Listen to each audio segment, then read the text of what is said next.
Gaafiin Oromoon siyaasa Itoophiyaa keessatti qabu gaafii mirga hiree ofiin of murteeffachuu, gaafii afaanii fi seenaa, gaafii abbaa biyyummaa, gaafii walqixxummaa, gaafii nageenyaa fi misoomaa, gaafii eenyummaa fi dimokiraasii jedhu hayyoonni siyaasaa fi hayyoonni seenaa.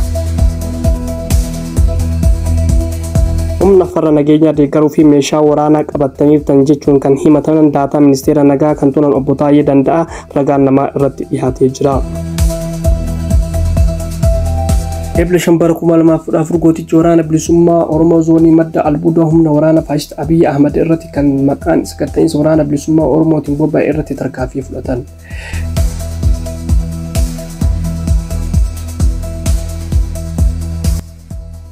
Odeeffannoo kanaa fi kan kana fakkaatan guutuusaa qabannee isiniif dhiyaannee jirra. Hamma xumuraatti nu faana turaan affeerraa keenya. Namoonni YouTube kanaaf haaraa taatan subscribe gochuun maatii YouTube keenya akka taatan isiniin jecha gara odeeffannoo keenya hadhaatti isin dabarsina.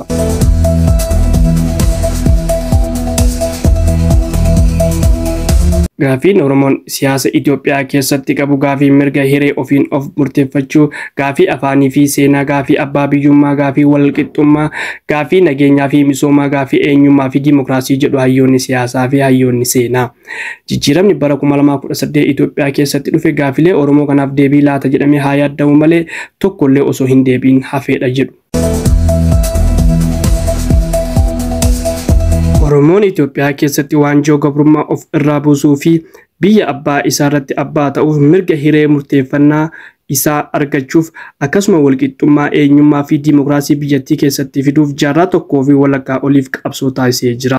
Riiformiin siyaasa diinagdee bara 2018 Itoophiyaa keessatti dhufe riiformii dhiiga dargaggoo Oromootiin dhufe ta'us gaafilee Oromoo kanaaf deebii hin laannee jedhu hayyoonni kunniin. Gaafileen Oromoon qabsoo taasisaa fi turan deebii argachuu dhabuunii fi dirreen karaa nagayaa mootummaa bilisiginnaatiin dhiphachuun dargaggoonni qabsoo hadhaa taasisan sirna addawaawii keessatti jijjiirama fidan qabsoo hidhannootti akka makaman taasisee jira jechuun dubbatan. Qabsoon hidhannoo waggootaaf Oromiyaa dabalatee Itoophiyaa keessatti adeemsifamaa jiru gaaga'ama guddaa dhaqqabsiisaa akka jiru hayyoonni dhimma itti bu'iinsa qoratanii fi dhaabbileen mirga namummaaf qabsaan dubbatan. Hayyoon siyaasaa fi qondaalli Koongireesii Federaalawaa Oromoo obbo Jawaar Mohaammed akeekaa fi kaayyoon qabsoo Oromoo gaaffiiwwan gurguddaa gaafii diinagdee, gaafii eenyummaa fi gaafii ofiin of bulchuu fi gaafii abbaa biyyummaa deebisuu irratti xiyyeeffataa jedhan. Qabsoon Oromoo kaayyoo sadii qabdi kan jedhan obbo Jawaar Mohaammed kan jalqabaa gaafii diinagdeeti. Oromoon kuufama diinagdee guddaa qaba, lafa misoomaa qaba. Haa ta'u malee qabeenya isaa irratti akka itti hin fayyadamne waan taasifameef lafa isaa irraa buqqa'aa ajjeefamaa hidhamaa hawaasa tureedha jedhan obbo Jawaar Mohaammed. Kanaaf diinagdee isaa irratti gaafii abbaa ta'uu qabaa jedhan obbo Jawaar Mohaammed. Obbo Jawaar Mohaammed gaafii uummanni Oromoo qabu itti fufuun yoo ibsan gaafii lammaffaa gaafii eenyummaatii jedhu. Oromoon seenaa, aadaa, afaan, eenyummaa fi sirna mataa isaa qaba. Biyya isaa irratti eenyummaa isaa kabajamee sirna mataa isaatiin buluun gaafii Oromootii jedhu obbo Jawaar Mohaammed. Gaafiin sadaffaan gaafii ofiin of bulchuuti. Oromoon naannoo isaa keessatti guutumaan guututti qaama kamuu malee mirga ofiin of bulchuu qabaachuu qabna jechuun isaanii gaafii Oromoo keessaa isa tokko jechuun ibsu obbo Jawaar Mohaammed.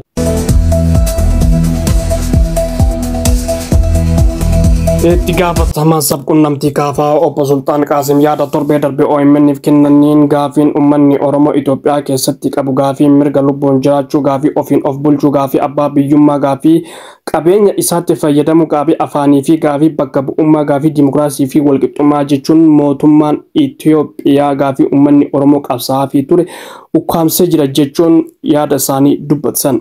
Haa ta'u malee ministeera muummee Itoophiyaa Dr. Abiy Ahmed ji'a darbe keessa gara lixaa Oromiyaa imaluun haasaa uummataaf taasisaniin uummanni Oromoo bilisoomee jira gaafii isaas deebi'ee fi jira jechuun dubbatuun isaanii nama qaanisaa jechuun dubbatan obbo Sultaan Qaasim.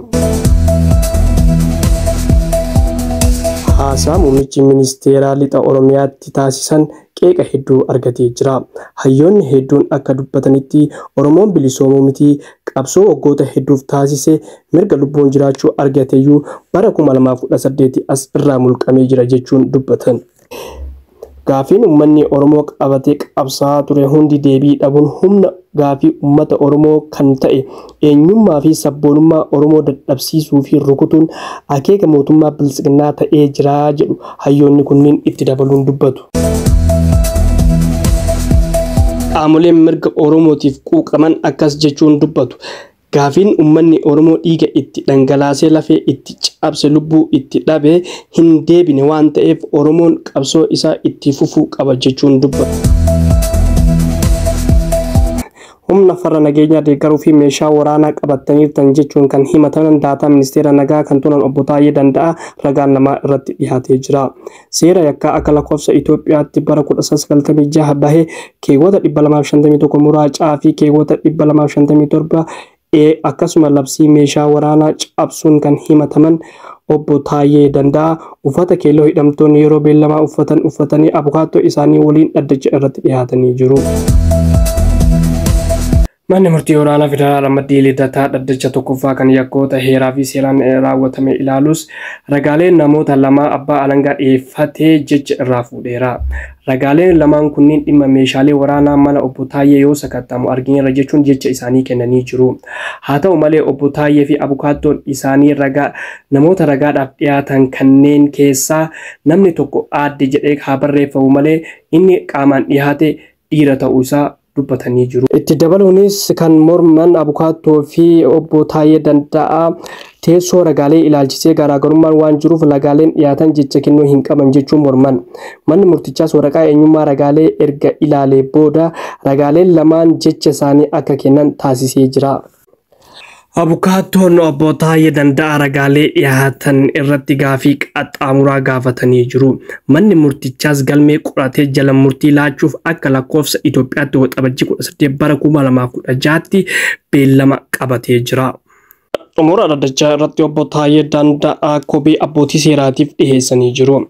Akka obbo Taayyeen dhiheessanitti herreegni baankii isaaniitii fi maatii isaanii qabamee jiraachuu isaanii kana dura dubbatanis hanga ammaatti furmaata hin arganne jechuun komii isaanii abbootii seeraatiif himan.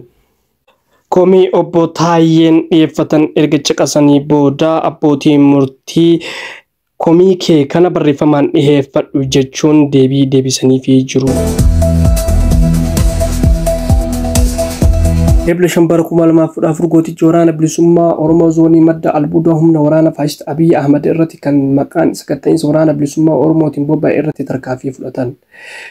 Birgeediin Biiftuu Bariitii fi Ceebraa Laga Dambii wal ta'uun lola aanaa Gooroo Doolaa ganda haadha dhaadachaa iddoo addaa mana barumsa Dabbannaa jedhamu beekamutti taasifameen loltoota mootummaa hedduu ajjeesuun meeshaalee waraanaa hedduu immoo waraana bilisummaa Oromoo gatiif galii godhanii jiru. Egaa dhaggeeffattootaa fi hordoftoota keenya odeeffannoo keenya guyyaa har'aa kan maangoolamnee jira. Namoonni YouTube kana haaraa taatan yookaan subscribe gochuun maatii YouTube keenyaa isin taasisan jecha hamma odeeffannoo keenya biraa walitti deebinutti nagaan tura.